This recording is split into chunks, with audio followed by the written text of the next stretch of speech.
कृष्णा दोस्तों, किशोरी क्रिएशन से मैं सपना शर्मा आप सभी का हार्दिक स्वागत करती हूँ आपके अपने चैनल पर। दोस्तों, आज के वीडियो में आपके लिए श्रावण मास महात्म्य के 17वें दिन की कथा लेकर आई हूँ।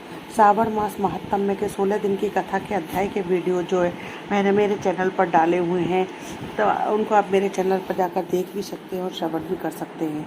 आइए सुनते हैं श्रावण मास महात्म्य के 17वें दिन की कथा। श्रावण मास का महात्म्य स्कंद पुराण के अंतर्गत दिया गया है। इसमें 30 अध्याय है।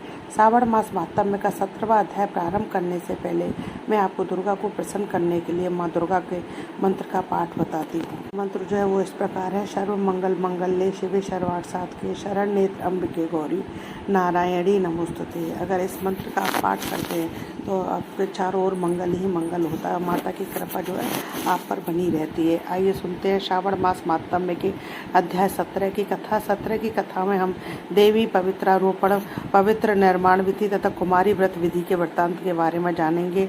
उससे पहले 16 अध्याय में हमने भगवान ने जो है सनत कुमार को शीतला सप्तमी व्रत की कथा महात्म्य बताया। अब 17वें अध्याय में जानेंगे। 17वां अध्याय आइए सुनते हैं।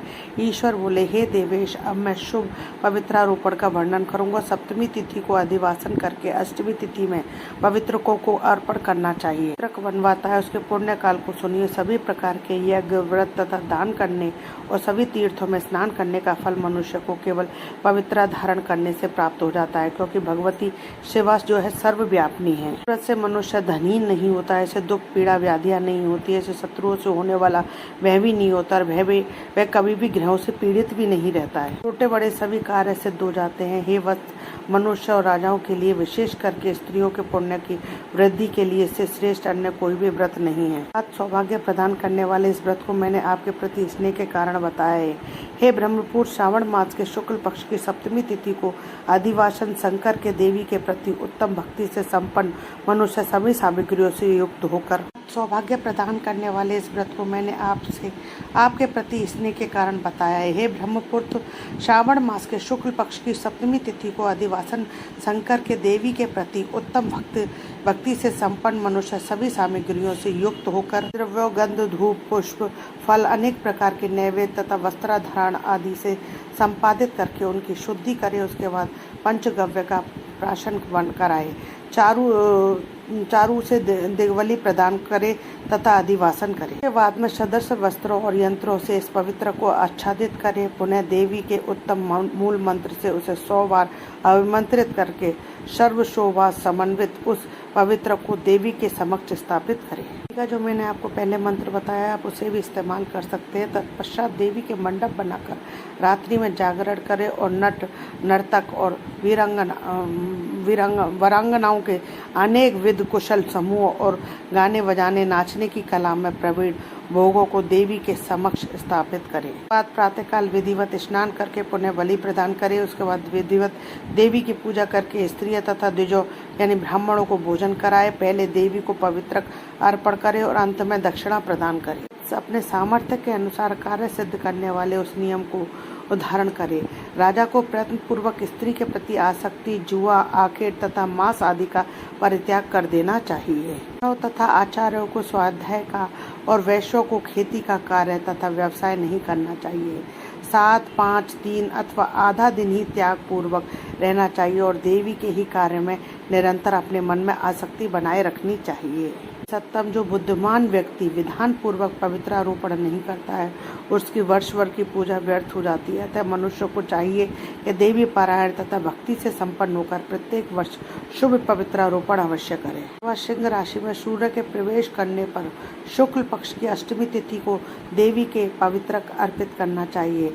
सनत कुमार इसके न करने में दोष होता है, इसे नित्य करना बताया गया है। कुमार बोले, हे देवादिदेव, हे महादेव, हे स्वामीन, आपने जिस पवित्र का कथन किया है वह कैसे बताया जाना चाहिए, उसकी संपूर्ण विधि भी मुझे बतलाइए। ईश्वर बोले, हे सनत कुमार, स्वर्ण, तांबा, चांदी, रेशमी वस्त्र से निकाले गए कुश काश के अथवा ब्राह्मणों के द्वारा काटे गए कपास के सूत को तिगुना करके फिर उसका तिगुना करके पवित्रक बनाना चाहिए।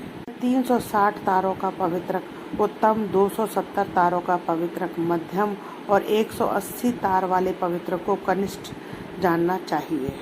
108 वंश का पवित्रक उत्तम, 50 पंचिका पवित्र मध्यम और 36 ग्रंथि का सुंदर पवित्रक कनिष्ठ होता है। इस प्रकार 108 ग्रंथि का पवित्रक उत्तम, 50 ग्रंथि का पवित्रक मध्यम और 36 ग्रंथि का सुंदर पवित्रक कनिष्ठ होता है, अथवा 6, 3, 4, 2, 12, 24, 10 अथवा 8 ग्रंथियों का पवित्रक बनाना चाहिए। 108 ग्रंथि का पवित्रक उत्तम, 54 ग्रंथि का मध्यम और 27 ग्रंथि का कनिष्ठ होता है।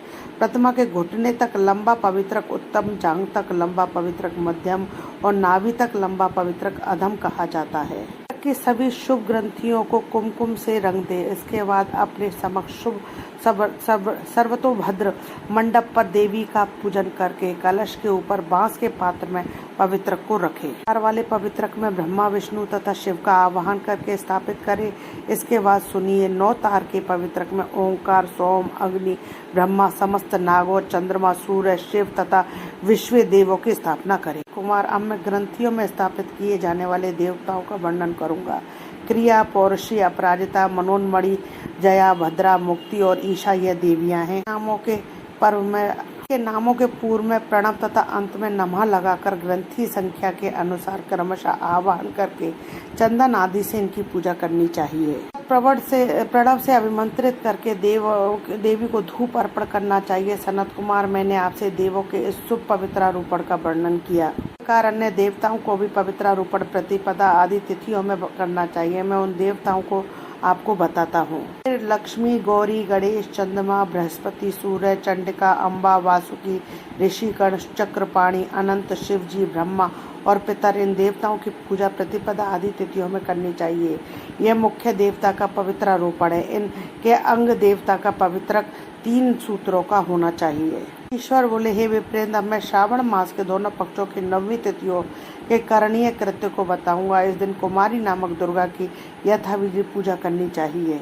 पक्षों को 9वीं के दिन नक्त व्रत करें और उसमें दुग्ध तथा मधु का आहार ग्रहण करें अथवा उपवास करें। उस दिन कुमारी नामक उन पापनाशनी दुर्गा चंडिका की चांदी की मूर्ति बनाकर भक्ति पूर्वक सदा उसका अर्चन करें। चंदन, कनेर के पुष्पों, धूप और मोदकों से उनका पूजन करें। इसके पश्चात कुमारी, कन्या, स्त्री और विप्रों को श्रद्धा पूर्वक भोजन कराए और उसके बाद मौन धारण करके स्वयं बेलपत्र का आहार ग्रहण करे। इस प्रकार जो मनुष्य अत्यंत श्रद्धा के साथ दुर्गा की पूजा करता है वह उस परम स्थान को पाता है जहाँ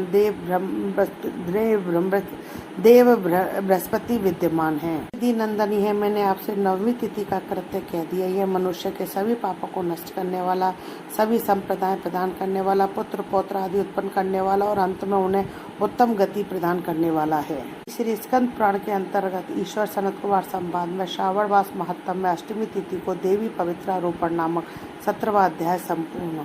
तो यदि आपको मेरा ये वीडियो पसंद आए तो प्लीज़ मेरे वीडियो को ज़्यादा से ज़्यादा लाइक और शेयर कीजिए। यदि आपने अभी तक मेरे चैनल को सब्सक्राइब नहीं किया है तो उसे सब्सक्राइब करना ना भूलें। पास ही में बेल आइकन को दबाएं जिससे मेरे आने वाले हर नई वीडियो का नोटिफिकेशन आपको मिल जाए। हिंदू धर्म, रीति रिवाज, कथा कहानी जानने के लिए मेरे चैनल पर बने रहने के लिए बहुत बहुत धन्यवाद। जय श्री कृष्ण दोस्तों, राधे राधे।